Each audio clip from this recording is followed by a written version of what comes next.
নমস্কার বন্ধুরা, সবাইকে শখের রান্নাঘরে অনেক অনেক শুভেচ্ছা। আজ আমি আপনাদের সঙ্গে একটি ভিন্ন ধরনের মাছের রেসিপি নিয়ে হাজির হয়ে গেছি। তাহলে চলুন বন্ধুরা, দেখে নেওয়া যাক এই ট্যাংরা মাছের মজাদার একটি রেসিপি। ভিডিওটি একটু স্কিপ না করে সম্পূর্ণ ভিডিওটি আমার সঙ্গে থেকে দেখতে থাকবেন। আশা করি আপনাদের বেশ ভালো লাগবে।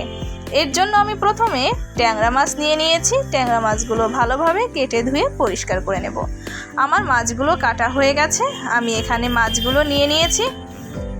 এখন এই মাছে আমি উষ্ণ গরম জল দিয়ে মাছটাকে বেশ ভালোভাবে ধুয়ে পরিষ্কার করে নেব। আমি সবসময় উষ্ণ জল দিয়ে কিন্তু মাছগুলো পরিষ্কার করে থাকি। আমার মাছগুলো ধুয়ে নেওয়া হয়ে গেছে। এখন এখানে দিয়ে দিব পরিমাণ মতো লবণ, পরিমাণ মতো হলুদ গুঁড়ো। লবণ ও হলুদ গুঁড়ো দিয়ে ভালোভাবে মাছের গায়ে মাখিয়ে রেখে দিব 5 থেকে 6 মিনিট।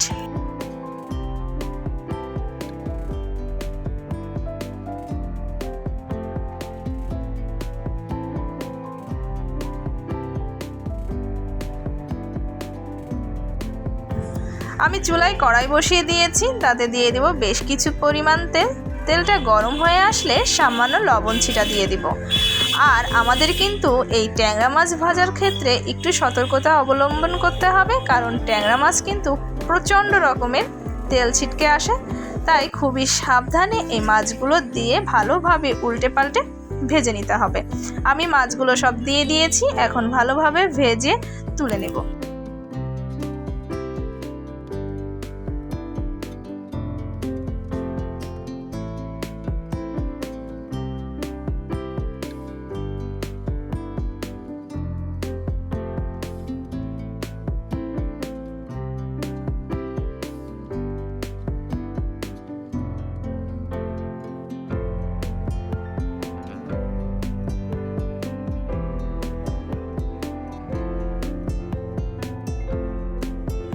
আমি মাছগুলো ভেজে তুলে নিয়েছি। এখন ওই তেলে দিয়ে দিচ্ছি মাঝখান থেকে ছিঁড়ে নেওয়া শুকনা মরিচ, দিয়ে দিব 2-3টা কাঁচা মরিচ আর ছোট ছোট টুকরো করে কেটে নেওয়া আলু।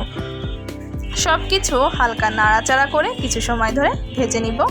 আমি কিন্তু এখানে আস্ত কাঁচা মরিচ দিয়ে দিয়েছি। এ পর্যায়ে দিয়ে দিচ্ছি বেশ কিছু পরিমাণ কুচানো পেঁয়াজ। পেঁয়াজ দিয়ে ভালোভাবে নাড়াচাড়া করে নিব।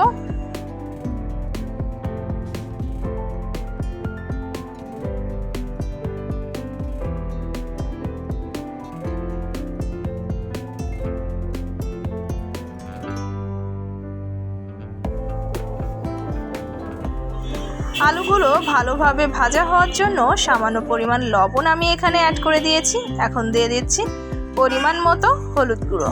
লবণ ও হলুদ গুঁড়ো দিয়ে ভালোভাবে নাড়াচাড়া করে আমি আলুটাকে বেশ ভালোভাবে ভেজে নিব।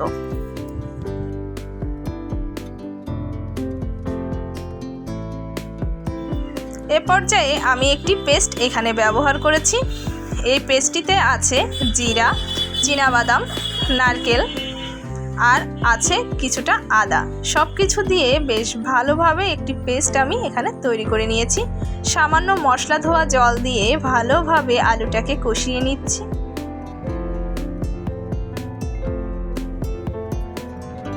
এ পর্যায়ে ব্যবহার করব সামান্য পরিমাণ শুকনো মরিচের গুঁড়া। আপনারা যেমন ঝাল খেতে পছন্দ করেন সেই অনুযায়ী কিন্তু এখানে ঝাল ব্যবহার করবেন। যেহেতু আমি আগে কাঁচামরিচ দিয়েছি, তাই সামান্য পরিমাণ আমি এখানে ঝাল ব্যবহার করেছি। আর এ পর্যায়ে আমি দিয়ে দিচ্ছি আমচুর পাউডার। আমার চ্যানেলে কিন্তু আপনারা আমচুর পাউডারের রেসিপিটাও দেখে নিতে পারবেন। সামান্য আমচুর পাউডার দিয়ে আরও কিছু সময় নাড়াচাড়া করে নিয়ে আমি এখানে দিয়ে দিলাম উষ্ণ গরম জল। গরম জল দিয়ে যখন এটা ফুটে আসবে তখন আমি এখানে দিয়ে দিচ্ছি সামান্য পরিমাণ চিনি। চিনিটা অপশনাল, আপনারা চাইলে চিনিটা দিতে পারেন, না দিলেও কোনো সমস্যা নেই। তবে চিনিটা দিলে টেস্টটা বেশ ভালো আসবে। তারপরে আমি এখানে দিয়ে দিচ্ছি ভেজে রাখা ট্যাংরা মাছ। ট্যাংরা মাছগুলো দিয়ে বেশ কিছু সময় জাল করে নিব। যত সময় না নিজের পছন্দ মতো আপনারা গ্রেভিটা নিয়ে আসতে পারছেন, সেই পর্যন্ত জাল করে নিচ্ছি। আমার গ্রেভি কিন্তু অনেকটাই শুকিয়ে এসেছে, আমার নামানোর মতো প্রায় হয়ে এসেছে। নামানোর আগে সামান্য ভাজা জিরা গুঁড়ো দিয়ে হালকা নাড়াচাড়া করে নামিয়ে নেব।